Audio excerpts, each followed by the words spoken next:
Buenos días, mis queridos hermanos. Mi nombre es Fabián Tovar. Soy uno de los pastores de la Iglesia Asamblea de Dios Autónoma de Santiago y hoy me han encomendado la misión de compartir con ustedes el estudio de la Carta de los Efesios, el capítulo 3. Ya previamente ustedes han estudiado el capítulo 1 y 2 y hoy conmigo vamos a estudiar el capítulo 3. Sin duda la carta de los Efesios es una carta maravillosa, muy rica en doctrina y bueno, esta es una carta, como ustedes ya han estudiado, llamada una de las cartas carcelarias de Pablo. ¿Por qué? Porque él estaba en la cárcel, estaba en Roma al momento de escribirla. Y en el capítulo 1, entonces, ustedes trataron sobre la naturaleza y el propósito de la iglesia. En el capítulo 2, cómo se compone la iglesia y los insumos que utilizó. Y hoy vamos a tratar sobre el llamado de la iglesia. Y vamos a poner un acento especial en este misterio del cual nos habla Pablo. Vamos a dividir este estudio en dos secciones.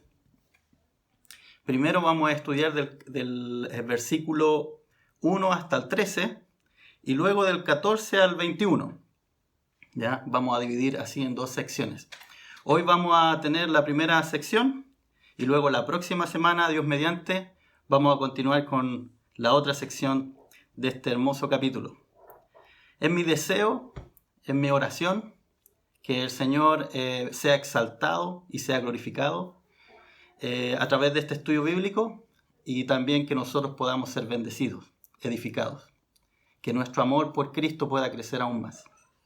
Le invito a orar antes de dar lectura a los primeros versículos que vamos a estar estudiando, ¿ya? Así que ahí donde está usted, le pido que incline su rostro y que hagamos esta oración. Señor, te damos muchas gracias por tu palabra. Gracias porque es una fuente inagotable para nuestras vidas de bendición. Gracias, Señor. Gracias te damos por la oportunidad de estudiar tu palabra. Y en esta hora te pido con todo mi corazón que tú abras nuestros oídos, nuestro entendimiento y que podamos entender lo que tú tienes preparado para nosotros a través de este estudio de tu palabra del capítulo 3 de la carta a los Efesios. Dios, que tu nombre sea exaltado y que nosotros, Señor, podamos conocer cosas hermosas y lindas, Señor, de tu bendito evangelio. Gracias, Señor, por esta instancia. En el nombre de Jesús oramos. Amén. Vamos a dar lectura entonces a los versículos 1 y 2. Por esta causa, yo, Pablo, prisionero de Cristo Jesús, por vosotros los gentiles, si es que habéis oído de la administración de la gracia de Dios, que me fue dada para con vosotros. Pablo aquí comienza en el versículo 1 con una oración. Él comienza con una oración, la cual él va a retomar en el versículo 14. Y entre el versículo 2 al 13 hay un gran paréntesis donde él habla del misterio de Cristo. Ahora bien, una de las cosas que me llama la atención a mí en estos primeros versículos, varias afirmaciones de Pablo. Primero, Pablo dice que es prisionero de Cristo Jesús. Él nos está diciendo, en este momento me encuentro en grilletes, me encuentro prisionero físicamente y soy prisionero de Roma. Esa era una realidad. Él estaba con grilletes. Él físicamente estaba privado de su libertad, pero aquí él dice que soy prisionero de Cristo, Jesús. Él tampoco está culpabilizando a Roma de estar prisionero. Él no está culpabilizando a los gentiles por el hecho de estar prisionero. Y tampoco con esta declaración está diciendo que Cristo es el culpable y que él está quejándose, ¿no es cierto?, porque es un prisionero de Cristo Jesús. No, él está diciendo que es un prisionero de Cristo, como en otra ocasión se llamó un esclavo, pero lo está haciendo con la mayor honra. Después vamos a ver más adelante, al terminar esta sección, que este padecimiento que Pablo estaba pasando, los gentiles deberían considerarlo para su gloria, deberían gloriarse en ello. ¿Y por qué? Porque Pablo había sido llamado para predicar el evangelio a los gentiles, traer esta revelación del bendito evangelio a los gentiles. Acá dice, prisionero de Cristo Jesús, por vosotros los gentiles. Así que tenemos a un Pablo que él está mirando a la soberanía de Dios. No está mirando las circunstancias, lo que está viviendo en el momento, ni está culpabilizando al Imperio Romano de estar con grilletes. Y creo que nosotros como cristianos debemos también tener esta mirada más allá, esta mirada que nos hace ver a Cristo detrás de todas las cosas que vivimos. Hay un ejemplo muy, muy gráfico que en una ocasión le preguntaron al señor Christopher Wren, que estaba edificando la Catedral de San Pablo en Londres. Y él tenía 3 obreros. Y un día, al supervisar la obra, le hace la misma pregunta a los 3 obreros y obtiene diferentes respuestas. Les dice, ¿qué estás haciendo? El primero le dice, estoy cortando unas piedras para ponerlas en el edificio. Otro le dice, bueno, me estoy ganando la vida haciendo este trabajo. Y le preguntó al tercero, ¿qué estaba haciendo? Y el tercero se quedó pensando y luego de hacer una reflexión, él le dice, estoy construyendo con el señor Christopher Wren la Catedral de San Pablo de Londres. La actitud de este hombre era diferente. Él no estaba mirando que él tenía un empleo en el momento y que tal vez no era un buen empleo, pero él estaba mirando que un día esa catedral sería una catedral famosa, un lugar de renombre, y él estaba ayudando a construir eso. Pablo lo expresa así, creo yo. Él dice que es un prisionero de Cristo, pero lo hace con un honor, porque ha sido llamado a predicar el evangelio a los gentiles. Bueno, aquí el versículo 2 dice, si es que habéis oído de la administración de la gracia de Dios que me fue dada para con vosotros. Ya en el capítulo 1, él había hablado sobre este tema de la administración que le había sido dada por la gracia, pero él también se refiere a su encuentro con Cristo. Cuando él se encuentra con Cristo de camino a Damasco y Cristo se le revela, inmediatamente ahí se le da un llamado, y ese llamado tenía que ver con ir a predicar el evangelio a los gentiles, para que abras sus ojos, para que se conviertan de las tinieblas a la luz y de la potestad de Satanás a Dios, para que reciban por la fe que es en mí perdón de pecados y herencia entre los santificados. En Hechos 26, 18 encontramos eso. Pablo había sido llamado y él dejaba en claro en sus cartas el gran llamado que él tenía para anunciar el bendito evangelio a los gentiles, el apóstol a los gentiles. Así que se le había sido dada esta administración de la gracia de Dios. ¿ah? Para con ellos. Vamos a leer entonces los versículos 3, 4 y 5. Que por revelación me fue declarado el misterio, como antes lo he escrito brevemente, leyendo lo cual podéis entender cuál sea mi conocimiento en el misterio de Cristo. Misterio que en otras generaciones no se dio a conocer a los hijos de los hombres, como ahora es revelado a sus santos apóstoles y profetas por el Espíritu. Aquí hay cosas muy ricas e interesantes que destacar. Aquí Pablo dice que a él se le reveló el misterio. Y esta palabra revelación en el original, en el griego, que se refiere a visiones, él está ocupando esta palabra para decir que él recibió este misterio y que él antes lo ha escrito brevemente. Ya aquí en el capítulo 1, él hace referencia a esto del misterio y él explica, y es básicamente el Evangelio, todo el desarrollo de la iglesia desde antes de la fundación del mundo. Pero él también dice que al leer podrán entender el misterio de Cristo por el Espíritu.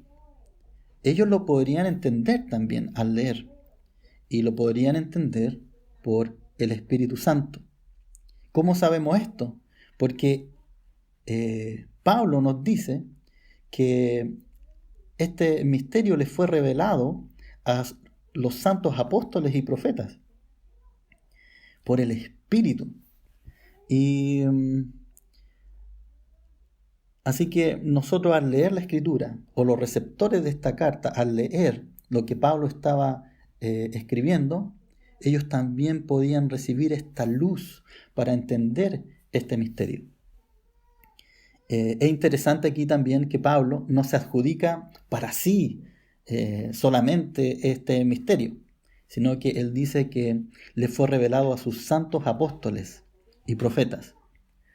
Y estos apóstoles, en el original, sabemos que esta palabra significa enviado.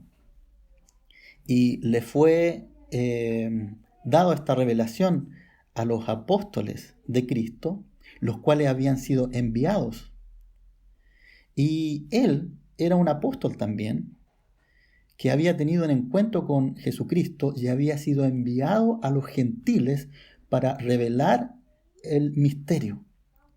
Y este misterio era el bendito Evangelio.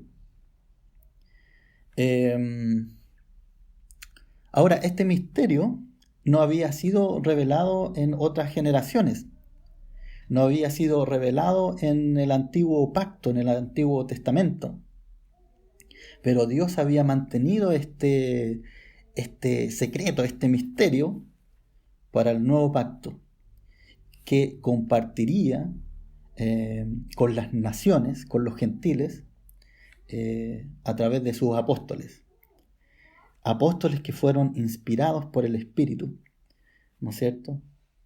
Y que recibieron este misterio por su Santo Espíritu.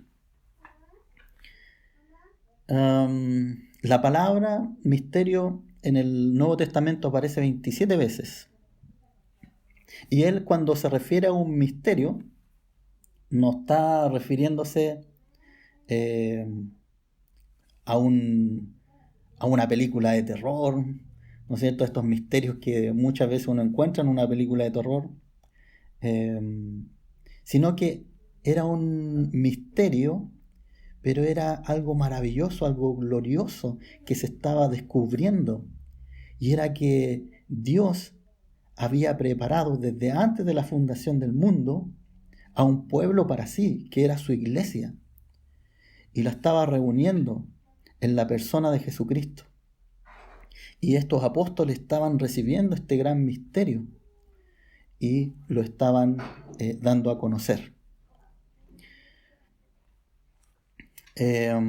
Pablo habla aquí que este misterio podía ser entendido bajo la gracia que nos ha sido dada, y esto es asociado a la obra del Espíritu Santo. Vamos a leer los versículos 6, 7 y 8. Que los gentiles son coherederos y miembros del mismo cuerpo y copartícipes de la promesa en Cristo Jesús por medio del Evangelio, del cual yo fui hecho ministro por el don de la gracia de Dios, que me ha sido dado según la operación de su poder. A mí, que soy menos que el más pequeño de todos los santos, me fue dada esta gracia de anunciar entre los gentiles el Evangelio de las inescrutables riquezas de Cristo.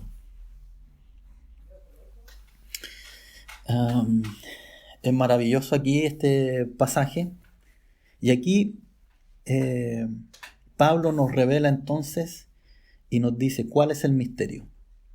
En los versículos anteriores teníamos esta pregunta: bueno, ¿y cuál es el misterio realmente?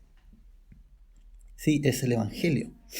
Pero aquí Pablo dice lo siguiente, que este misterio es que los gentiles son coherederos y son miembros del mismo cuerpo y partícipes de la promesa en Cristo Jesús por medio del Evangelio.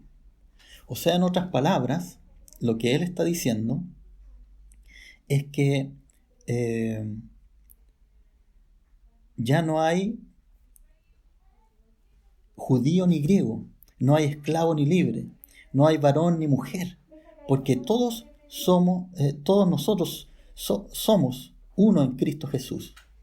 Eso sale en Gálatas 3, 28. Lo que le está diciendo es que ustedes, gentiles, naciones de la tierra, han sido llamadas, son participantes ahora, han sido llamados al cuerpo de Cristo. Y entre israelitas, gentiles o naciones de la tierra, yo he hecho un cuerpo que es mi iglesia. Este es el mensaje que entonces que le está diciendo el apóstol Pablo, que ya no hay una diferencia, sino que él como apóstol a los gentiles está revelando este misterio que había sido escondido por muchas generaciones y que ahora los gentiles lo podían entender, lo podían conocer. Dice acá: el cual yo fui hecho ministro por el don de la gracia de Dios, que me ha sido dado según la operación de su poder. Bueno, acá es interesante, se refiere, ¿no es cierto?, y habla del don, que es dorea en el original, en el griego, que es regalo, es un presente, que él es un ministro. Y esto es por pura misericordia, es un regalo que él recibe, por gracia de Dios. Y eso es a través de la operación de su poder. O sea, el Espíritu Santo es el que impartía, el que trabaja en la vida del apóstol para poder, ¿no es cierto?, predicar el Evangelio. Es un llamado que el apóstol Pablo, y es por pura gracia, por pura misericordia de parte de Dios. Acá tenemos gracia, charis en griego, que esto, ¿no es cierto?, es amor, misericordia de parte de Dios hacia nosotros. Pablo, por gracia, charis, ¿no es cierto?, misericordia, anuncia entre los gentiles el Evangelio de las inescrutables riquezas, que estas riquezas son la herencia, ¿no es cierto?, de Cristo. Es tan grande esto, hermano, es tan maravilloso lo que nosotros estamos y tenemos en Cristo Jesús. Aquí también es interesante que el apóstol Pablo, él dice que soy menos que el más pequeño de todos los santos. Y él aquí no está queriendo ser lastimero. Él no quiere causar pena, sino que realmente él está siendo humilde. Y en algunas ocasiones expresó que él no se sentía digno de este llamado, y era porque él había sido un perseguidor de la iglesia. De hecho, en Primera de Timoteo 1:13 dice: habiendo yo sido antes blasfemo, perseguidor e injuriador, mas fui recibido a misericordia, porque lo hice por ignorancia, en incredulidad. Así que es verdad, él tenía este sentimiento de que no era digno de contener en sus manos este santo y bendito evangelio, de haber conocido y haber tenido este encuentro con este Dios tan grande, tan maravilloso, tan lleno de amor. Y más encima se le revelaba y se le encomendaba la misión de llevar este evangelio y de darlo a conocer a los gentiles, a las naciones de la tierra. Maravilloso, simplemente maravilloso. Leamos los versículos 9, 10, 11 y 12. Dice así: y de aclarar a todos cuál sea la dispensación del misterio escondido desde los siglos en Dios, que creó todas las cosas, para que la multiforme sabiduría de Dios sea ahora dada a conocer por medio de la Iglesia a los principados y potestades en los lugares celestiales, conforme al propósito eterno que hizo en Cristo Jesús nuestro Señor, en quien tenemos seguridad y acceso con confianza por medio de la fe en Él. Aquí en el versículo 9 habla de la dispensación del misterio escondido. Esta palabra dispensación, que se refiere a la administración del misterio, y que justo esta administración llega en el tiempo preciso, en el tiempo oportuno. Como dice en Gálatas 4:4, dice: pero cuando vino el cumplimiento del tiempo, Dios envió a su Hijo, nacido de mujer y nacido bajo la ley. Cuando entonces vino el cumplimiento del tiempo, Dios tiene prefijado tiempos, y todas las habitaciones del ser humano y de la historia funcionan y sirven en función de sus propósitos globales. Dios es el Dios soberano de todas las cosas, y lo que le está diciendo acá, que a Pablo, a los hermanos, él le está diciendo que había un tiempo específico donde este misterio se iba a revelar, y ellos en ese momento eran partícipes de esta revelación.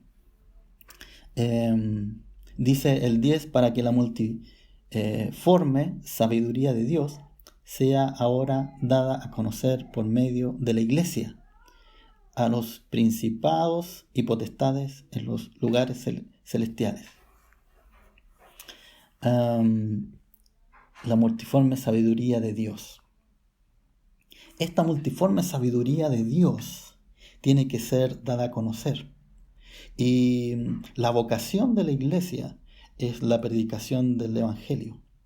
Y así avanza el reino de Dios acá, a través de su Iglesia, a través de la proclamación del Evangelio en todo el mundo, donde Dios está reconciliando consigo mismo al mundo, a las naciones, a través de su Iglesia. Y el Evangelio avanza y el reino de Dios avanza. Y no solamente esto debe ser conocido, ¿no es cierto?, por las personas y por las naciones. Pero miren lo que dice aquí: dada a conocer por medio de la Iglesia a los principados y potestades en los lugares celestiales.